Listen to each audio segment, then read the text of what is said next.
وَمَا لَكُمْ أَلَّا تُنْفِقُوا فِي سَبِيلِ اللَّهِ، اور تمہیں کیا ہوا ہے کہ تم اللہ کی راہ میں خرچ نہیں کرتے. وَلِلَّهِ مِيرَاثُ السَّمَاوَاتِ وَالْأَرْضِ، حالانکہ زمین و آسمان کا تو وارث اللہ ہے. یعنی تم نے تو مر جانا ہے، اللہ نے تو زندہ رہنا ہے، اور تمہیں بھی جو کچھ ملا ہے تمہارے آباء و اجداد کو، اصل تو یہ وراثت اللہ کی تھی. اللہ نے اپنے بندوں کو یہ سب کچھ دیا ہوا ہے. جب اللہ کے مال ہی میں سے اللہ مانگتا ہے تو تم دیتے نہیں ہو.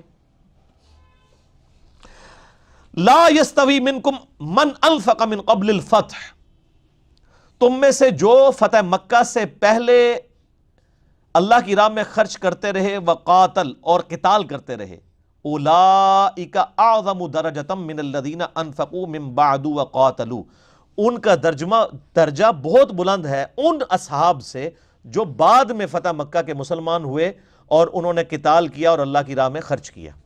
دیکھ لیں یہ آیت ہی بتا رہی ہے کہ وہ جو سارا خطاب تھا وہ صحابہ سے تھا، کافروں سے نہیں تھا، کہ بھی ایمان لاؤ، ایمان لانے کا جو حق ہے، اللہ کی راہ میں خرچ کرو. اور کیا ہوا ہے، کنجوسی کیوں کرتے ہو جبکہ سب کچھ اللہ نے تمہیں دیا ہے. اور اب آ گیا ہے اور اسی آیت کے اندر کہ جو فتح مکہ سے پہلے مسلمان ہوئے اور انہوں نے اللہ کی راہ میں خرچ کیا اور قتال کیا، اور جو بعد میں وہ برابر نہیں ہو سکتے. ظاہر ہے کہ بعد میں تو گولڈن پیریڈ شروع ہو گیا. یہ تو بہت بڑا فرق ہے. اس سے بڑا فرق تو صحیح مسلم کی اس حدیث کے اندر ہے. انٹرنیشنل نمبر کے مطابق 6488. ایک دفعہ عبد الرحمن بن عوف رضی اللہ تعالیٰ عنہ نے، عبد الرحمن بن عوف رضی اللہ تعالیٰ عنہ اور حضرت خالد بن ولید رضی اللہ تعالیٰ عنہ کا جھگڑا ہوا، تو جذبات میں آ کے خالد بن ولید نے عبد الرحمن بن عوف کو گالیاں دی. تو نبی علیہ السلام تک شکایت پہنچی. آپ نے حضرت خالد بن ولید کو بلا کے ڈانٹا اور فرمایا کہ تو میرے صحابہ کو برا مت کہہ. حالانکہ خالد بن ولید بھی صحابی تھے، لیکن ان کو آپ صلی اللہ علیہ وسلم نے صحابی نہیں کہا، اس لیے کہ وہ قانوناً ضرور صحابی تھے، لیکن وہ اس وقت میں صحابی ہوئے جب اسلام کا گولڈن پیریڈ شروع ہو گیا. اور خالد ابن ولید اگرچہ فتح مکہ سے پہلے مسلمان ہوئے لیکن وہ صلح حدیبیہ کے بعد مسلمان ہوئے تھے. صلح حدیبیہ کے بعد تو مسلمانوں کا گراف اوپر ہی جا رہا تھا. جس نے اسلام قبول نہیں کرنا تھا نا، اس نے آج رضی اللہ عنہ نہیں ہونا تھا. پھر تو حضرت عمر بن عاص، خالد بن ولید، ان لوگوں نے پھر دیکھا کہ جب پلڑا اس طرف جا رہے، بڑے سمجھدار لوگ تھے، ان کو پتہ چل گیا کہ اب اسلام کے غلبہ ہے. تو حالانکہ نبی علیہ السلام کی دعوت کو 19 سال گزر چکے تھے، ان لوگوں نے ایمان قبول نہیں کیا. 19 سال کے بعد ایمان قبول کر لیا، اور آج دیکھیں ہم بھی رضی اللہ عنہ کہتے ہیں ان کو، ان سے محبت کرتے ہیں. اور بعد میں جو اللہ تعالیٰ نے ان کے ذریعے اتنی بڑی خدمات لی، یعنی رومن اور پرشین امپائر کے اوپر مسلط کر دیا حضرت خالد بن ولید رضی اللہ تعالیٰ عنہ کو، وہ عمر سیریز کے اندر آپ دیکھ لیں. تو یہ اللہ تعالیٰ کی رحمت تھی. یعنی یہ بھی فرق موجود ہے کہ، اور پھر آپ نے اس وقت فرمایا تھا کہ خالد اگر اب تم احد پہاڑ کے برابر سونا بھی خیرات کر دو نا، تو میرے اصحاب میں سے جس نے ایک مد گندم خیرات کی ہے نا 600 گرام، اس کے آدھ کو بھی نہیں، یعنی 300 گرام کو بھی، ایک پاؤ گندم کے برابر بھی نہیں پہنچ سکتے تم اگر احد پہاڑ کے برابر بھی سونا خیرات کر دو. یہ وہ حدیث ہے جو ہمارے اہل سنت میں بریلوی، دیوبندی، اہل حدیث تینوں کے علماء اور بزرگ دو نمبری کرتے ہوئے آدھی حدیث بیان کرتے ہیں. میرے صحابہ کو برا مت کہو، اگر تم میں سے کوئی احد پہاڑ کے برابر سونا بھی خیرات کر دے تو ان کے ایک مد کو نہیں پہنچ سکتا. پچھلا پورشن بیان ہی نہیں کرتے. وہ کیوں نہیں بیان کرتے؟ اس لیے کہ ان کو پتہ ہے کہ حضرت معاویہ کے دور میں حضرت علی پہ ممبروں پہ سب و شتم ہوتا تھا. تو کسی کے دماغ میں یہ بات ہی نہ آ جائے کہ یار یہ تو اولین صحابہ کو ہی کہا گیا تھا کہ میرے سینئر صحابہ کو گالی نہیں نکالنی ہے. کہ خالد ابن ولید جو فتح مکہ سے پہلے مسلمان ہوئے ہیں، ان کی گالی عبد الرحمن بن عوف کے حق میں برداشت نہیں ہو رہی. تو جو معافی مانگ کے طلقاء ہیں فتح مکہ پہ مسلمان ہوئے ہیں، حضرت معاویہ اور ابو سفیان رضی اللہ عنہما، وہ اگر مولا علی پر لعنت کروائیں تو آپ امیجن کر سکتے ہیں عبد الرحمن بن عوف کا کیا مرتبہ ہے حضرت علی کے مقابلے پہ.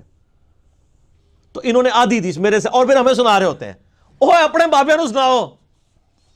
ٹھیک ہے، جنہوں نے آل امیہ کا جھوٹا دفاع کیا، ہم نے تو بتایا کہ بھئی بخاری مسلم کی حدیث ہے، میری بیٹی فاطمہ بھی چوری کرے گی، اس کے ہاتھ بھی کٹیں گے. آج جو لوگ صحابہ پر لعنت کر رہے ہیں نا، ان سے بڑے مجرم وہ لوگ ہیں جنہوں نے حضرت علی پہ اپنے دور کے اندر لعنت کروائی ہے، کیونکہ ان کو تو نبی کی صحبت بھی ملی تھی. آج تو 1400 سال گزر چکے ہیں. آج کے کمزور مسلمان کو آپ بینیفٹ آف ڈاؤٹ دے سکتے ہیں کہ اس کو پتہ نہیں، اس تک تو جو ٹوٹا پھوٹا دین پہنچا اس نے یہی سمجھا کہ یہ اصحاب جو ہیں وہ اہل بیت کے دشمن تھے. لیکن جنہوں نے نبی الاسلام کا مبارک زمانہ پایا، اس کے باوجود حضرت علی کے ساتھ زیادتیاں کی ہیں، وہ اللہ کے سامنے کیا آرگومنٹ کریں گے؟ ٹھیک ہے. تو یہ بینچ مارک، اس میں میرا مسئلہ نمبر 96 آپ دیکھ لیں، عظمت صحابہ، رد المنافقین اور سنی شیعہ کے اختلاف کا تحقیقی جائزہ۔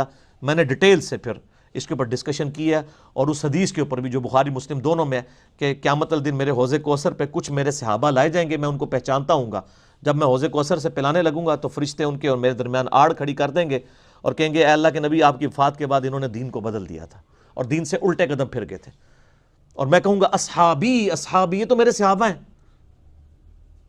اور جب یہ پتہ چلے گا پھر آپ فرمائیں گے سحقن سحقن لمن غیر بعدی، سحقن سحقن لمن بدل بعدی، ان پر پھٹکار ہو جنہوں نے میرے بعد میرے دین کو بدل دیا، ان پر پھٹکار ہو جنہوں نے میرے بعد میرے دین کے اندر بدعت کو جاری کیا۔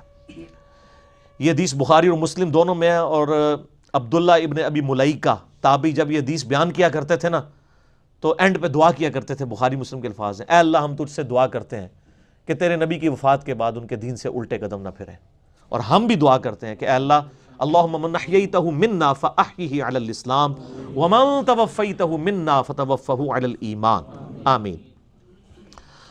وَكُلًّا وَعَدَ اللَّهُ الْحُسْنَى، لیکن نبی کی صحبت کی برکت سے الٹیمیٹلی اللہ تعالیٰ نے سب کے ساتھ اچھا وعدہ کیا ہوا ہے، یعنی نبی علیہ السلام کے اوپر جو اصحاب چاہے بالکل اینڈ پہ بھی ایمان لے کر آئے، بشرطے کہ وہ مرتے دم تک ایمان پر قائم رہے، ان کی کمزوریوں سے اللہ تعالیٰ درگزر فرما کے الٹیمیٹلی ان کے لیے اچھا انجام کرے گا، جنت والا۔ اور یہ صرف صحابہ کی خصوصیت نہیں ہے، بلکہ پوری امت میں جس نے بھی مرتے دم تک ایمان پر قائم رہا اس کے لیے اچھا وعدہ ہے۔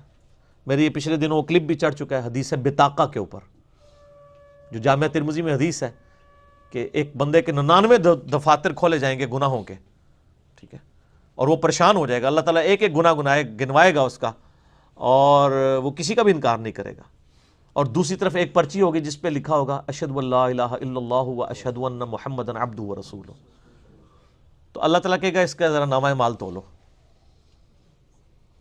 وہ کہے گا یا اللہ یہ پرچی کیا کرے گی؟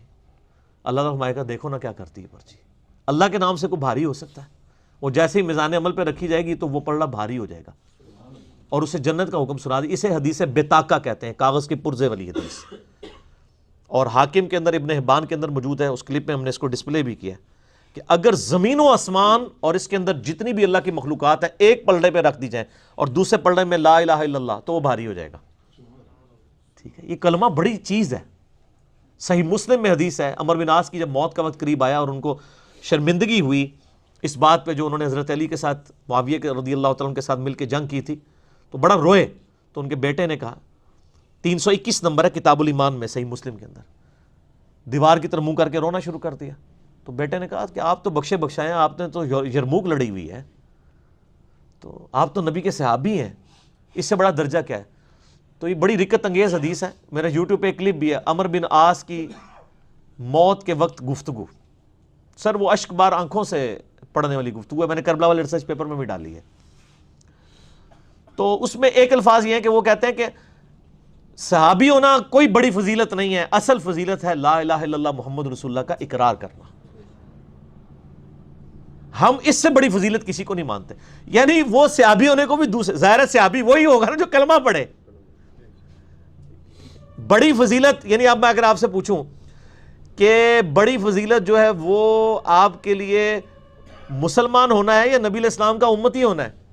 مسلمان ہونا، ورنہ امتی تو جارج بش بھی ہے، مر گئے، اور ٹرمپ بھی ہے، امت دعوت تو ہے نا، یہ امتی ہونا تو کوئی فضیلت نہیں ہے جب تک آپ کلمہ پڑھ کے اقرار نہ کر لیں، تو یہ بڑی فضیلت ہے۔